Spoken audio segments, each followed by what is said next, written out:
Today I'm going to go over one of Magnus Carlsen's famous in-game brilliancies.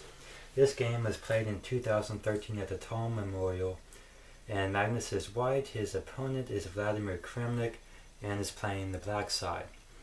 I recently went to the Sinkerfield Cup in 2015 in St. Louis, Missouri, and I got to meet Magnus Carlsen, which is really awesome because he is currently the #1 player in the world. I was able to get his autograph, MC, and I'm actually probably going to retire this chessboard because I got a lot of people's signatures like Aronian's and Anand's signature. At this point in the game, Magnus continued with a5. Now I would like to take a pause here and talk about who is better. If we look at the pawn structure, we see that white has 3 pawn islands, whereas black has 4. Therefore white is slightly better because his pawn structure is better. Pawn structure is extremely important in all phases of the game, the opening, the middle game, and especially the endgame. Especially rook endgames, to be really specific. In fact, if you have the better pawn structure in rook endgames, then you are more likely to win. You have better chances. If you also look at this pawn structure, we can see that black has 3 isolated pawns, whereas white only has 2 isolanis. So it's very important, therefore, to study the opening and the middle game and look at the pawn structure. Because the pawn structure that you get in the opening will determine what type of endgame you have, whether you will end up weaker or better, and the same goes for the middle game. So it's very important to be thinking about the pawn structure early on, as it affects all aspects of the game. You could play a really great opening, a really great middle game, everything's equal, and then you get to the end game, and suddenly, because you have more pawn islands, you have to defend, and you are at greater risk for losing. Let's see how Magnus continued this game. Black captures d4, a takes b6, and we see that white's knight is now trapped, so he goes ahead and sacrifices it for a pawn. At the end of this continuation, we see that white has gotten rid of his 2 weak isolated pawns, and it kept black's weaknesses in the position, and possibly even added some more weaknesses.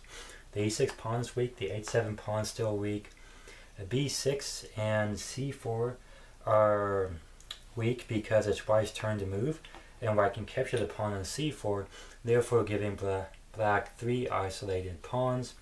White has 3 connected pawns and is therefore much better.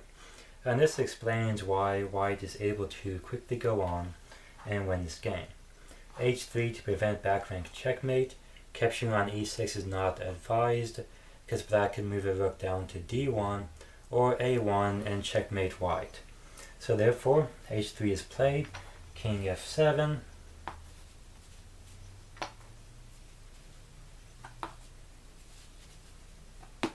white just keeps piling up the attack on the e-pawn. Black defends successfully so far. White continues to improve his position. Black plays h5 in order to try and stop g4. If white does advance with g4, then it brings white's passed pawn 1 step closer to the center of the board, so it's easier for black to defend, and it would allow black to get rid of his weak h5 pawn. Rook h4 going after this weakness, and we see bishop e8, the bishop drops back to defend.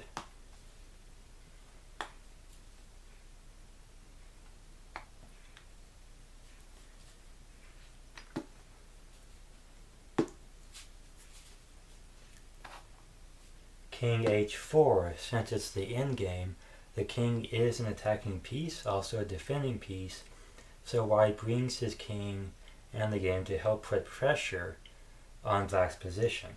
To king h4 we see rook d4. There was not a whole lot else that black could do. If rook c6, then we could see something like rook to b5. This rook is overloaded. It can't defend both the e pawn and the b pawn at the same time. White would easily go on to win.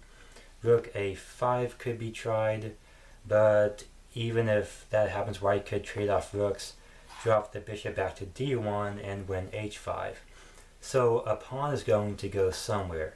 Somewhere a pawn's going to fall. Therefore black just plays rook to d4 check and chooses to let go of the pawn in this manner.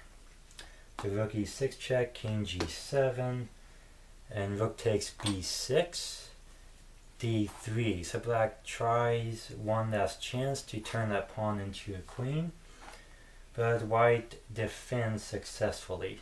h4 check, king captures, rook captures on f2, you have king out to g3 defending, f6, the rooks trade off, and white has an easy one endgame. He just has to win the d3 pawn and advance these two pawns together to convert this